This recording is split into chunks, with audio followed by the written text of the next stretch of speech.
अगर ये अलग हो जाए तो फिर क्या होगा, ये आपका केस पूरा सर्जरी वाला है। मैम का केस बहुत ही अलग है। ये वो केस नहीं है जिसमें हम लोग वजन उठा लेते हैं या गिर जाते हैं या ऐसे कोई भी चीज होती है, वैसा बिल्कुल भी नहीं हुआ। देखें इन्होंने तो यहाँ पे दो जगह इनको सबसे ज्यादा सीवियर प्रॉब्लम थी। एक है L5S1 में और एक है L4L5 में। इसमें हुआ क्या है, जेल पूरी तरीके से बाहर आ गया। एक तो होता है नॉर्मल डिस्क बल्ज। नमस्कार, पुरुषोत्तम न्यूरोथेरेपी सेंटर में आपका स्वागत है। आज मैं आपको एक केस डिस्कस करते हैं कि बैक पेन का केस है, सीवियर एक्सट्रूजन, डिस्क बल्ज हुई है, डिस्क इतना ज़्यादा बाहर आई है और वो सीवियर नर्व को कंप्रेस कर रही है। हमारे पास है अमरजीत जी है और मैम से पूछेंगे किस तरीके से हुआ था और कैसे इतनी सीवियर कंडीशन में कैसे आई। हाँ जी, ये मेरे ना बैठने की वजह से हुआ है। जैसे मैं कैसे बैठी थी आप? या घुटने उल्टे करके बैठ रही थी तो वज्रासन में जैसे बैठते हैं। हाँ जी, वज्रासन में जैसे बैठती हूँ तो इसमें वेट डल गया मेरा, तो यहाँ पेन शुरू हो गया था। ठीक है। तो अगले दिन ही मेरा पैर पूरा सुन्न हो गया था, लटक गया ऐसे पूरा। और फिर आपके पैरों में ताकत आ रही थी? नहीं, ताकत नहीं आ रही थी, बिल्कुल चला नहीं जा रहा था, पैर ऐसे मुड़ जाता था। ठीक है। हाँ। पैर जमीन में रख पा रही थी? नहीं रख पा रही थी। हालत कैसी थी कि मतलब एक बंदा चाहिए साथ में सपोर्ट करने के लिए? एक चाहिए था। हाँ। और आप कहीं गिरी भी नहीं? नहीं गिरी भी नहीं, बैठने की वजह से। मैम का केस बहुत ही अलग है। ये वो केस नहीं है जिसमें हम लोग वजन उठा लेते हैं या गिर जाते हैं या ऐसे कोई भी चीज होती है, वैसा बिल्कुल भी नहीं हुआ। इन्होंने सिंपल बैठे थे, वज्रासन में बैठे थे, वो भी कहाँ पे, गुरुद्वारे में बैठी थी आप, और बैठने अब खींच आ गई। जैसे होता है ना कि एक पैर में ही वजन डल गया और समझ नहीं पाई और अचानक क्या हुआ, जोर आया और कमर से पूरा दर्द इतना सीवियर हुआ कि उठा ही नहीं जा रहा था। एक बंदे को जरूरत पड़ी उठाने की, फिर उसके बाद ही उठा पाई। ऐसा ही हुआ बिल्कुल। ठीक है। अब ये जब हमारे पास आई थी, कंडीशन ऐसी थी कि पैर जमीन पे नहीं रख सकते थे, चल नहीं सकते थे, एक व्यक्ति चाहिए था।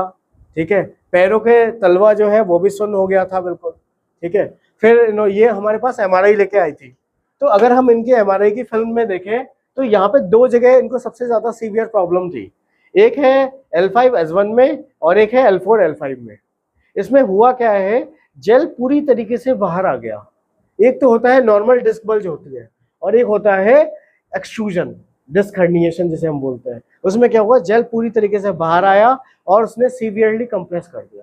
बस इसी कंप्रेशन की वजह से जो आपका राइट साइड में जो नर्व जा रही है, एक्सीडिंग नर्व रूट है, उसकी दबाव की वजह से आपके पैरों में ना ताकत है और ना प्रॉपर जो सेंसेशन होनी चाहिए। जैसे वाले पैर में जो सेंसेशन है, इसमें वो सेंसेशन नहीं है। ठीक है। और ऊपर वाले में भी डिस्क बल्ज हो गई, दो जगह डिस्क बल्ज हो गई। अच्छा, रीजन क्या है इसके पीछे का? ठीक है। जैसे इसमें पता है सबसे बड़ा फैक्टर क्या था कि आपने तो कोई वजन नहीं उठाया, तब भी क्यों हुआ, क्वेश्चन आता है। इसमें फैक्टर ये था कि इनकी रिंग्स कमजोर हो गई थी। अगर मैं मैम से पूछूं कि आप कोई बैक की एक्सरसाइज करती थी, आप कोई कमर की एक्सरसाइज पहले करती थी क्या? करती थी। बहुत रेयर होता है कि जो करते थे उसके बावजूद भी ऐसा होता है। वरना क्या होता है कि बैक की एक्सरसाइज हम कर नहीं रहे हैं, मसल्स पे हम ध्यान नहीं दे रहे हैं, उसके बाद हमें ये चीज हो जा रही है।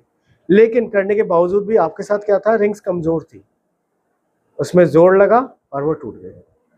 ठीक है। हम लोग क्या कर रहे हैं, जैसे आपका आज का एक क्वेश्चन था कि सर मेरे को कैसे पता चलेगा कि मैं ठीक हो रही हूँ या नहीं हो रही हूँ, या मेरा जेल अंदर जा रहा है या नहीं जा रहा है, थोड़ा मूवमेंट हो रही है। मैंने इनसे ये कहा था कि देखिए मैम, अभी जो आपके सिम्टम्स हैं, पैरों में जो दर्द है, पैर नीचे नहीं रख पा रही हो, कमर में जो दर्द आ रहा है, चाल एक टेढ़ी जो हो जा रही है, जब इन सिम्टम्स में क्या हो जाएगा, सुधार आते चले जाएंगे, पैरों का दर्द खत्म हो जाएगा, पैरों के तलवों में नमनेस खत्म हो जाएगी, तो हमें क्या पता चल रहा है, इससे चीज ठीक हो रही है कि नहीं?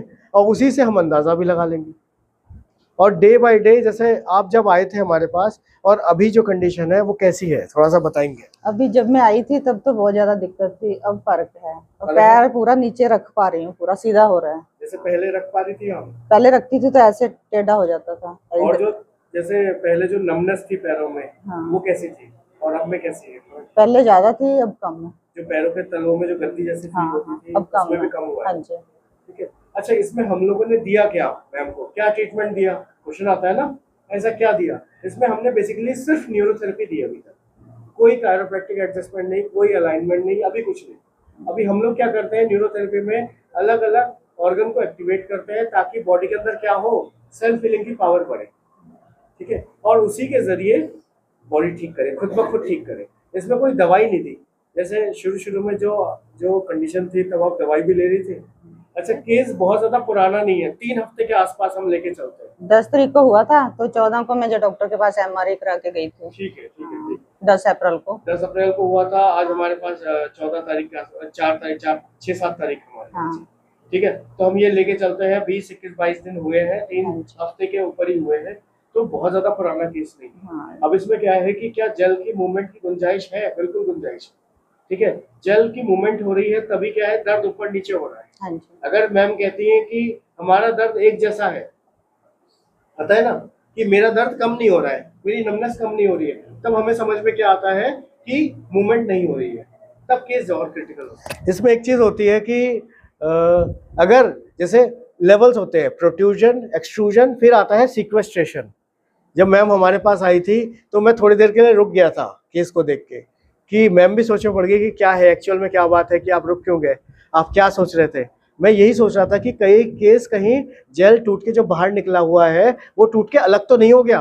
जैसे यहाँ पे ये देख रहे हैं आप, जेल का जो टुकड़ा है, ये क्या है, ये टुकड़ा अभी जुड़ा हुआ है, अभी ये टुकड़ा अलग नहीं हुआ है। अगर ये अलग हो जाए तो फिर क्या होगा, ये आपका केस पूरा सर्जरी वाला है, फिर तो हम हाथ भी नहीं लगा सकते। और इसमें एक चीज और है, पॉजिटिव ये था कि लेटरिन बाथरूम मैम की कंट्रोल में थी। आपके साथ ये था कि भाई जो हमारी मोशन है वो कंट्रोल में है। इसमें क्या होता है, 2 तरीके के नर्व होते हैं, एक सेंसरी नर्व होती है, एक मोटर नर्व होती है। अगर मान लीजिए दोनों ही डैमेज हो जाती है तो कहीं ना कहीं हमारे फिर और भी गड़बड़ शुरू हो जाएगी। ठीक है, क्या ये केस ठीक हो सकता है? बिल्कुल ठीक हो सकता है। अच्छा, जिनको भी इस तरह की कोई भी समस्या है, आप भी बैक पेन से, स्लिप डिस्क से, साइटिका से बहुत परेशान है, आप भी दिखा रहे हैं अलग अलग जगह, लेकिन ठीक नहीं हो रहा है, सोल्यूशन नहीं मिल पा रहा है, इसमें क्या होता है, हम लोग क्या करते हैं, गाइड करते हैं पेशेंट को। जैसे मैम को बताया है क्या खाना है, क्या नहीं खाना है, उनके हिसाब से क्या एक्सरसाइज करनी है शुरुआत में, हल्के हल्के, जैसे जो हमने शुरू में बताया था, अब वो हल्के हल्के आप ज्यादा कर पा रही होंगी। जैसे पहले ऐसे करके नहीं रख सकते थे, अब हल्के हल्के हाथ पीछे की तरफ भी जा रहे हैं, हो रहा है ना पहले से। ठीक है, वो step by step, day by day सुधार आता चला जाएगा। इसमें ऐसा नहीं है कि एक ही दिन में हम ठीक कर देंगे आपको, ऐसा नहीं है कि हम कोई आपको पेन किलर दे देंगे, बॉडी के समय लगेगा, एक प्रोसेस है, उसको फॉलो करिए, आप ठीक हो। किसी को भी समस्या है आप आइए, दिखाइए। डॉक्टर ने बोला है सर्जरी है, उसके बावजूद भी आप एक बार जरूर दिखाइए। सर्जरी लास्ट ऑप्शन हम रखते हैं। मेरे को भी सर्जरी बोला था ना आपको भी सर्जरी, कि सर्जरी के बगैर शायद ना हो आपका। अच्छा, मैं आपसे ये कह रहा हूँ कि जब आप रिकवर हो जाएंगे, जब आप चलना शुरू कर देंगे, सारी चीज़ें जब नॉर्मल होगी, एक बार ज़रूर जाइएगा, बताइएगा कि ऐसे कंडीशन जो आपने बताया था, आप देखिए मेरी कंडीशन ऐसी है। उनको भी बिलीव नहीं होगा कि कैसे हो सकता है, ऐसा नहीं है, ये बिल्कुल 100% पॉसिबल है। ठीक है, और ये न्यूरोथेरेपी में ये चीज़ संभव है। ठीक है, किसी को भी समस्या है आप ज़रूर आइए, आप बिल्कुल ठीक होंगे। ठीक है, चलिए, धन्यवाद।